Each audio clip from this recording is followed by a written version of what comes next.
मुल्क भर की तरह फैसलाबाद में भी मिर्गी के खिलाफ आलमी दिन भरपूर तरीके से मनाया गया। इस मौके पर आलमी इदारा सेहत, हुकूमत पंजाब, हुकूमत पाकिस्तान, महकमा सेहत पंजाब और मिर्गी के खिलाफ काम करने वाली तंजीमों के ज़ेर एहतमाम तकरीबात का इनेकाद किया गया, जिसमें माहिरीन ने मिर्गी की वजूहात, इब्तिदाई अलामात, बरवक्त तशखीस और मुनासिब इलाज और तदारुकी अलामात पर रोशनी भी डाली।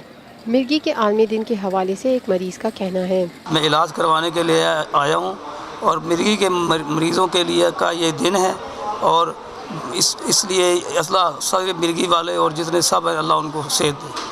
अस्पताल में मरीज से मिलने आए एक मुलाकाती ने मिर्गी के आलमी दिन के हवाले से बात करते हुए कहा, आज मिर्गी का दिन मनाया जा रहा है। मेरी दिली दुआ है कि ये बीमारी पूरी दुनिया से ख़त्म हो जाए और हर इंसान शिफा हो। ये है TNN TV। देखते रहिए ताज़ा तरीन खबरें और एक्सक्लूसिव रिपोर्ट्स।